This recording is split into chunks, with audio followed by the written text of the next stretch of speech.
Welcome guys. हमने पिछली video में समझा था डेप्रिसिएशन का मीनिंग क्या होता है।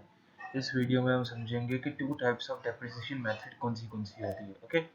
और लास्ट में हम देखेंगे कि इन दोनों मेथड्स में डिफरेंस क्या होता है। So difference between both the methods. Okay, with an example. सबसे पहले हम फर्स्ट स्टार्ट करते हैं। हमारा सबसे पहला मेथड स्ट्रेट लाइन मेथड और ओरिजिनल कॉस्ट मेथड। बहुत इजी है। हम इसका डेफिनेशन देख लेते हैं। डेफिनेशन क्या होता है।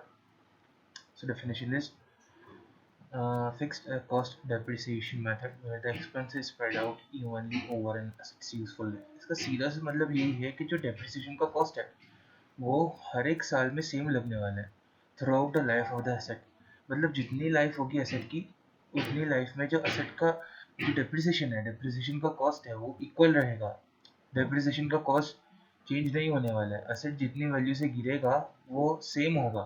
ओके। अगर एक साल में 10,000 है तो दूसरे साल में भी 10,000, तीसरे साल में भी 10,000। एक फॉर्मूले की मदद से समझते हैं। Cost of fix asset minus salvage value divided by useful life. देखो प्रैक्टिकल समझो। नॉर्मल है, हम कॉस्ट में से रीसेल वैल्यू लेस करते हैं, मीन्स स्क्रैप वैल्यू, तो हमें पता चलेगा कि टोटल कितने अमाउंट से हमारा अमाउंट का वैल्यू गिरने वाला है, हमारा एसेट का वैल्यू गिरने वाला है। टोटल कितने अमाउंट से एसेट का वैल्यू गिरेगा, वही तो टोटल डेप्रिसिएशन है। हमें उसको एसेट की लाइफ में इक्वली डिस्ट्रीब्यूट करना है, इसलिए हम यूजफुल लाइफ से डिवाइड करते हैं। ठीक है। तो यूजफुल लाइफ से डिवाइड करेंगे तो हमें पता चल जाएगा कि हर एक साल में डेप्रिसिएशन कितना लगाना है। ओके। सो एक एग्जांपल की मदद से समझते हैं कि हमने एक ट्रक खरीदा 1 लाख रुपीज़ का। ओके। अब 1 लाख रुपीज़ का ट्रक खरीदा, 10,000 उसकी सैलवेज वैल्यू है, डिवाइडेड बाई यूजफुल लाइफ है उसकी 5 ईयर्स। ओके।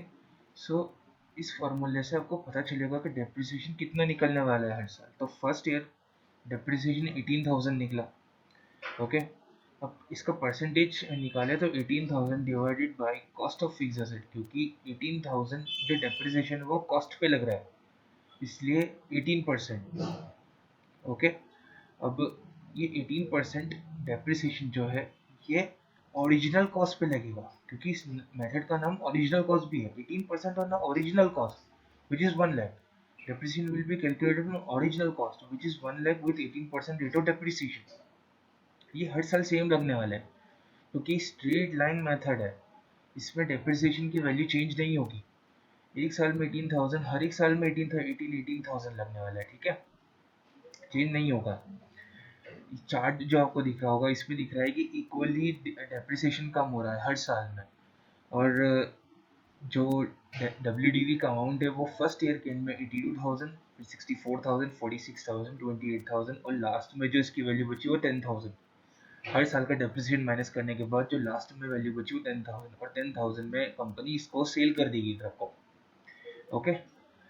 अब सेकेंड वाला मेथड पढ़ लेते हैं जिसका नाम है written down value method, diminishing method and reducing instalment method. इस मेथड से सबसे पहले हम सीखेंगे कि रिटर्न डाउन वैल्यू का मतलब क्या होता है। After deducting the amount of depreciation from the cost of the asset, the net value of the asset is called WDV। मतलब कॉस्ट ऑफ द एसेट में से डेप्रिसिएशन माइनस करने के बाद जो एसेट की वैल्यू होती है, नेट वैल्यू, उसे हम WDV बोलते हैं, जो डेप्रिसिएशन माइनस करने के बाद आता है। ओके। एग्जांपल के मदद से समझते हैं और इजी समझ में आएगा। लैपटॉप खरीदा कंपनी ने, जिसकी कॉस्ट थी 50,000 की, उसका लाइफ था 5 ईयर्स, और रेट ऑफ डेप्रिसिएशन जो लगना है वो 20% लगना है। ठीक है। अब जो डेप्रिसिएशन है वो ओरिजिनल कॉस्ट पे नहीं लगने वाला, क्योंकि ये रिटर्न डाउन वैल्यू मेथड है, स्ट्रेट लाइन नहीं है। इसका जो डेप्रिसिएशन है वो लगेगा WDV पे। हर एक साल की एंड में जो WDV निकलेगी उस पे डेप्रिसिएशन कैलकुलेट होगा। हर साल एक नया डेप्रिसिएशन लगेगा। सो चार्ट पे दिख रहा है values at the end of first year, second year, third year, fourth year, fifth year. ठीक है। अब मैं आपको बताता हूँ कि 40,000 कैसे आया। 50,000 माइनस 20% इज 40,000। अब 32,000 कैसे आया। 40,000 माइनस 40,000 का 20% मीन्स WDV पे डेप्रिसिएशन लग रहा है। आपको दिख रहा होगा कि 40,000 का 20% जो है वो WDV पे डेप्रिसिएशन निकला है 8,000 का।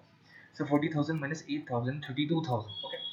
शेड्यूल की मदद से देख लेते हैं, इजी समझ में आएगा। शेड्यूल डेप्रिसिएशन और WDV। ठीक है। तो दो चीज़ यहाँ पे निकलेगी, डेप्रिसिएशन और WDV। फर्स्ट ईयर में जो डेप्रिसिएशन दिख रहा होगा वो 10,000 है, WDV है 40,000। सेकेंड ईयर में 8000 डेप्रिसिएशन निकला जो WDV था हमारा। फिर उसका जो सेकेंड ईयर का WDV निकला 32,000। इसे ही थर्ड ईयर में 32,000 पे डेप्रिसिएशन निकाला, WDV पे 6,400, और जो थर्ड ईयर के एंड में WDV बचा 25,600 बचा। ओके, अब हम देख लेते हैं इन दोनों में डिफरेंस क्या होता है, straight line method versus return down value method. Okay, example लेते हैं, दोनों में एग्जांपल सेम है, दोनों मेथड में एग्जांपल सेम लिया है। कॉस्ट है 1 लाख, लाइफ है 5 ईयर्स, डेप्रिसिएशन का रेट है 10%। ओके, सो फर्स्टली हम देख लेते हैं इसका कॉस्ट 1 लाख, दोनों में 1 लाख ही कॉस्ट रहेगा। उसके बाद डेप्रिसिएशन निकाला फर्स्ट ईयर का, डेप्रिसिएशन फर्स्ट ईयर का निकलेगा 10,000, रिटर्न वैल्यू में भी 10,000 निकलेगा। ओके, 10,000 निकलेगा। अब फर्स्ट ईयर का WDV है 90,000, इसका भी 90,000 ही है। उसके बाद इसका जो डेप्रिसिएशन है सेकेंड ईयर का डेप्रिसिएशन यहाँ पे 10,000 निकलेगा। मैंने आपको बता रखा 10,000 क्यों निकलेगा, बिकॉज स्ट्रेट लाइन मेथड में डेप्रिसिएशन सेम होता है। जब रिटर्न डाउन वैल्यू मेथड में आएंगे तो डेप्रिसिएशन आपको दिख रहा होगा कि चेंज हो चुका है, क्योंकि डेप्रिसिएशन 90,000 पे लगा है, 90,000 का 10% 9,000। अब WDV निकली जो सेकेंड ईयर के एंड में वो 80,000 थी, यहाँ पे 81,000 है। अब जो थर्ड ईयर का डेप्रिसिएशन है वो 10,000 है, यहाँ पे भी सेम है, पर यहाँ पे डेप्रिसिएशन वो 8,100 हो गया, बिकॉज ये जो डेप्रिसिएशन है वो 81,000 पे लगा जो WDV थी। ओके, थर्ड ईयर का डेप्रिसिएशन, थर्ड ईयर का सॉरी WDV 72,000 और यहाँ पे 72,900। ऐसे ही करके डेप्रिसिएशन फोर्थ ईयर का भी 10,000 निकलेगा और यहाँ पे डेप्रिसिएशन निकलेगा 77,290। ऐसे ही फोर्थ ईयर के लास्ट में WDV 60,000 बचेगी और यहाँ पे बची 65,610 रुपीज। ओके, फिफ्थ ईयर का डेप्रिसिएशन 10,000 ही रहेगा सेम, और यहाँ पे जो डेप्रिसिएशन है वो 6,561 हो जाएगा जो कि WDV पे लगा है। ओके, फिफ्थ ईयर की WDV माइनस करके आ जाएगी 50,000 और यहाँ पे हो जाएगा 59,049। इससे आपको ये भी समझ में आ रहा होगा कि जो WDV है उसमें जो एसेट का अमाउंट है वो धीरे धीरे कम होता है। ओके, सो समझ में आया तो लाइक करना, सब्सक्राइब करना एंड शेयर करना। Okay, thank you.